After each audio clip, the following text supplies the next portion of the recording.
Hello friends, welcome to Sumitra's world. ആദ്യം ഞാൻ അമ്മായിയുടെ കൂടെ പോകാൻ മടി കാണിച്ചെങ്കിലും പിന്നെ അമ്മയുടെ നിർബന്ധപ്രകാരം എനിക്ക് പോകേണ്ടി വന്നു.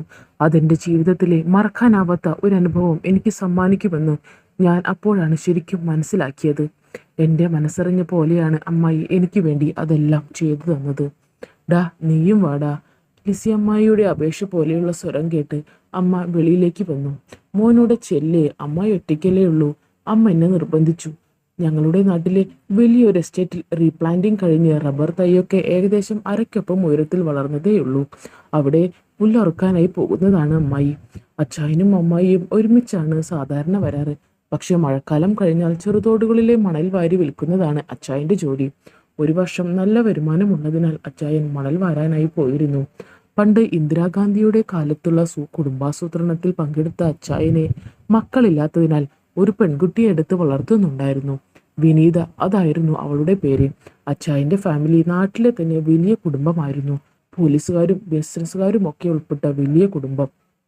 അച്ചായൻ വലിയ വിദ്യാഭ്യാസമൊക്കെയുള്ള ആളാണെങ്കിലും കള്ളും ചാരായും ഒക്കെയായി ആള് കളിച്ച് നടന്നുകൊണ്ടിരുന്നു. അതുകൊണ്ട് തന്നെ അമ്മയുടെ കാര്യത്തിൽ അമ്മച്ചനെ ഒരു താല്പര്യവും ഉണ്ടായിരുന്നില്ല. അമ്മായി ആണെങ്കിൽ എല്ലാം സഹിച്ച് പിടിച്ചു നടക്കുകയാണ്.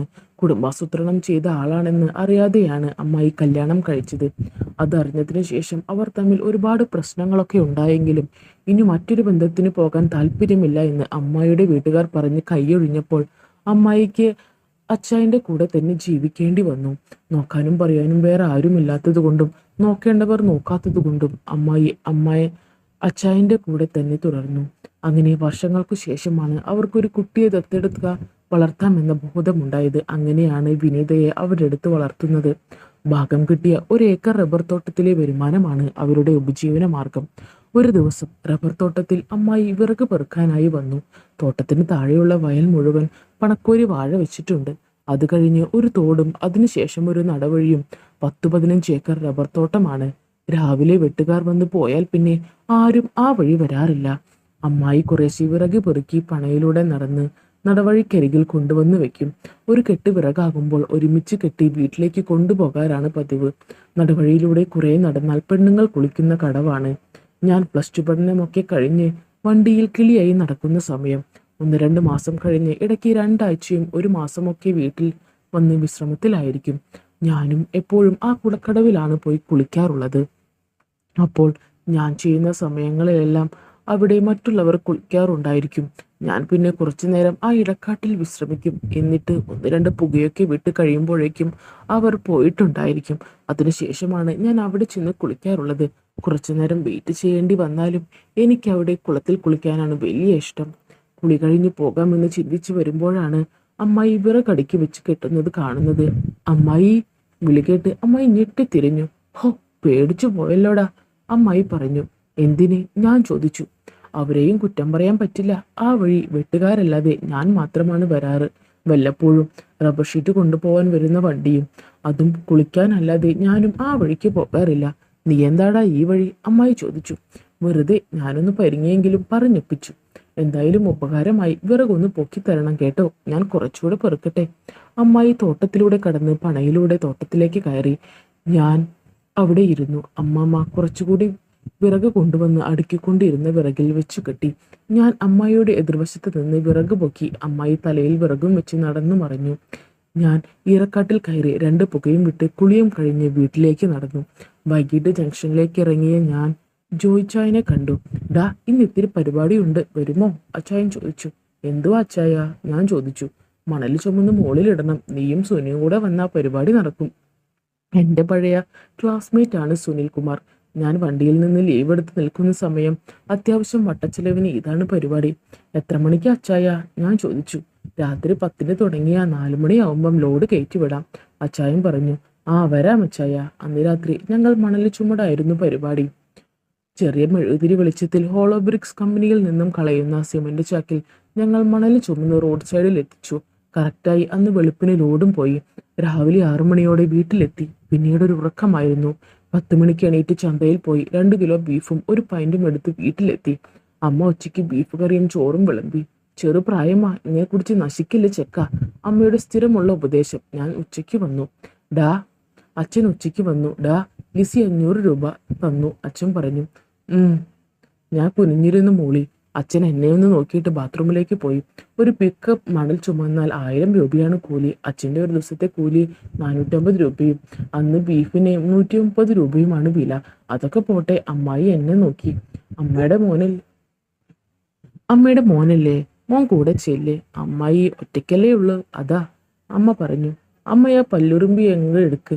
ഞാൻ ഇരുമ്പും വാങ്ങി അമ്മയുടെ നിർബന്ധത്തിന് വഴങ്ങി ലിസിയമ്മയുടെ കൂടെ എസ്റ്റേറ്റിലേക്ക് നടന്നു. എടാ, നമുക്ക് കുറച്ച് അകത്തോട്ട് പോകാം. വാച്ചർമാര് കണ്ട ചിലപ്പോൾ വഴക്ക് പറയും. അമ്മായി പറഞ്ഞു. കുറച്ചു നാൾ മുമ്പ് ആരോ പുല്ല് കൊണ്ട് പോയപ്പോൾ 5-6 റബ്ബർ തൈയുടെ മണ്ട ഒടിഞ്ഞിരുന്നു. അതിൽ പിന്നെ ആരും എസ്റ്റേറ്റിൽ കയറാൻ വാച്ചർമാർ സമ്മതിക്കാറില്ല. കുറച്ചു ദൂരം അകത്തേക്ക് നടന്നപ്പോൾ വാച്ചർമാർ ഞങ്ങളെ കണ്ടു. എസ്റ്റേറ്റിനടുത്ത് താമസമായതുകൊണ്ടും അത്യാവശ്യം അവരുമായി കമ്പനി കൂടാറുള്ളതുകൊണ്ടും അവർ എന്നോട് മാനേജർ ഇടറോഡ് വഴി വണ്ടിയിൽ വന്നാൽ കാണാത്ത രീതിയിൽ ഉള്ളിലേക്ക് പോയി പുല്ലറുക്കാൻ അനുമതി തന്നു. ഞങ്ങളങ്ങനെ രണ്ടുപേരും ഒരു ചെറിയ കുന്നിന്റെ മറവിൽ പോയി പുല്ലറുക്കാൻ തുടങ്ങി. മതിയടാ, നീ ഇരിക്കെ, കുറച്ചുകൂടെ മതി, അമ്മായി പറഞ്ഞു. മതിയടാ. അമ്മായി എണീറ്റു. മോന് പ്രേമം വല്ലതും ഉണ്ടോടാ? അമ്മായി ഓരോന്ന് ചോദിച്ചു തുടങ്ങി. ഇല്ല. അതെന്താടാ, ഈ പ്രായത്തിൽ നിനക്ക് പ്രേമമൊന്നും ഇല്ലാത്തത്? നീയാണെങ്കിൽ വണ്ടിയുടെ കിളിയല്ലേ. അതെന്താടാ, കിളിയായിട്ടും ഇതുവരെ കൊത്താൻ ഒരാളെയും നിനക്ക് കിട്ടിയില്ലേ ഇതുവരെ? ഓ ഇല്ലെന്റെ അമ്മായി, ഇത് പണ്ടത്തെ കാലമൊന്നും അല്ലല്ലോ. കിളികൾക്കൊന്നും ഒരു ഡിമാൻഡും ഇല്ലെന്നേ. ഒന്ന് പോടാ. നിന്നെ കണ്ടു കഴിഞ്ഞാൽ ആർക്കാ ഇഷ്ടപ്പെടാത്തത്? കിളിയാണെന്ന് വെച്ച് നിനക്ക് എന്താടാ ഒരു കുറവുള്ളത്? അതൊക്കെ അറിയുന്നവർക്കല്ലേ അറിയാൻ പറ്റുള്ളൂ അമ്മായി. വണ്ടിയിൽ വന്നു പോകുന്നവർക്ക് എന്തറിയാനാ? അറിയാവുന്നവരാണെങ്കിൽ തിരിഞ്ഞു നോക്കത്തുമില്ല.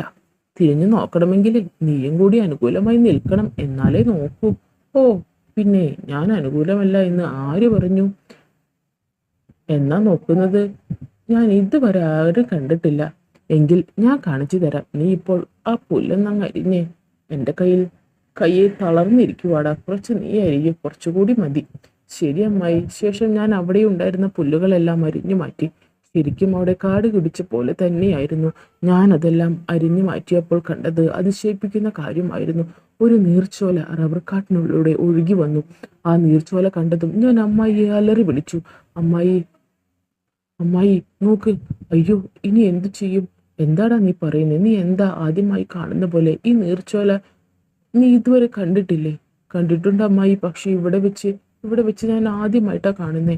അതൊക്കെ ഇവിടെയുള്ളത് തന്നെയാ. വല്ലപ്പോഴും ഞാൻ വിളിക്കുമ്പോ എൻ്റെ കൂടെ വരണേ, എന്നാലേ കാണാൻ പറ്റുള്ളൂ. ഇതിപ്പോ നിന്റെ അമ്മ നിർബന്ധിച്ചു കൊണ്ടല്ലേ നീ വന്നത്. ഇപ്പോൾ എന്തായി? ശേഷം ഞാൻ ആ നീർച്ചോലയിലെ വെള്ളം കുടിച്ചു. നല്ല തണുത്തുറഞ്ഞ വെള്ളമായിരുന്നു അത്. ശേഷം ഞാൻ അമ്മയോട് ചോദിച്ചു, ആ വാച്ചർമാർക്ക് ഈ നീർച്ചോലയെ കുറിച്ച് അറിയാമോ? അമ്മായി, പിന്നെ അറിയാതെ. ഞാൻ എന്നും ഇവിടെ വന്ന് പുല്ലരിയുന്നതല്ലേ. അത് എരിഞ്ഞു കഴിഞ്ഞാൽ അപ്പോൾ താഴെ നിന്നും അത് ഒഴുകി വരും. അത് കാണാൻ അവരും വരാറുണ്ടായിരുന്നു. ഇപ്പോൾ കുറേയായില്ലേ കാണുന്നു. അവർക്കും മടുത്ത് കാണും. പിന്നെ നീയുണ്ടല്ലോ കൂടെ, അതുകൊണ്ടായിരിക്കും ഇങ്ങോട്ട് വരാത്തത്. അവിടെ മാറ്റി പുല്ലും നിറഞ്ഞു നിൽക്കുന്നത് കൊണ്ട് നമുക്ക് കാണാൻ സാധിക്കാത്തതാണ്. എന്തായാലും സൂപ്പർ ആയിട്ടുണ്ട് അമ്മായി. അമ്മായി എന്നെ വിളിച്ചത് ഇതിനായിരുന്നെന്ന് ഞാൻ ഒരിക്കലും പ്രതീക്ഷിച്ചില്ല. ആയിക്കോട്ടെ, എന്നാ നീ വേഗം കുടിക്കും. നമുക്ക് പെട്ടെന്ന് തന്നെ തിരിച്ചു പോണം. അച്ചായൻ വന്ന് അന്വേഷിക്കും. നീ എന്നാടാ തിരിച്ചു പോകുന്നേ? ഞാൻ നാളെ വൈകിട്ട് പോവും അമ്മായി. ശരി. ഇനി എന്നാ നീ തിരിച്ചു വരിക? ഇത് 2 ആഴ്ച കഴിയുമെന്ന് തോന്നുന്നു. നാളെ കാലത്ത് നീ ഒന്ന് വരുമോ? നമുക്ക് വീണ്ടും കുറച്ചുകൂടി പുല്ലരിഞ്ഞ് വെക്കാം. നീ പോയാൽ പിന്നെ ഞാൻ ഒറ്റയ്ക്ക് വന്ന് അരിഞ്ഞാൽ ശരിയാവില്ല. കുറച്ചുകൂടി എരിഞ്ഞു കഴിഞ്ഞാൽ പിന്നെ കുറച്ച് ദിവസത്തേക്ക് ആവുമല്ലോ. ഓ അതിനെന്താ അമ്മായി, ഞാൻ തീർച്ചയായും വരും. അമ്മായിക്ക് സഹായത്തിന് ഞാനല്ലേ ഉള്ളൂ. ഇതിപ്പോൾ എനിക്ക് ശരിക്കും മനസ്സിലാവുന്നുണ്ട്. അങ്ങനെ പിറ്റേന്നും ഞാൻ ചെന്ന് അമ്മായിയെ സഹായിച്ചു. അങ്ങനെ എൻ്റെ ഓരോ ലീവിലും ഞാൻ വന്ന് അമ്മായിയെ സഹായിക്കാറുണ്ടായിരുന്നു. അപ്പോൾ ഇത് നമ്മുടെ ഈ മോട്ടിവേഷണൽ സ്റ്റോറി എല്ലാവർക്കും ഇഷ്ടപ്പെടുമെന്ന് കരുതുന്നു. ഇഷ്ടപ്പെടുവാണെങ്കിൽ ലൈക്ക് ചെയ്യാനും ഷെയർ ചെയ്യാനും സബ്സ്ക്രൈബ് ചെയ്യാനും മറന്നു പോകരുത്. ഇതിൽ നല്ല കഥകളുമേ നിങ്ങൾക്ക് മുന്നിലേക്ക് ഇനിയും വരുന്നതായിരിക്കും. അതുവരേക്കും ബൈ ബൈ ഫ്രണ്ട്സ്.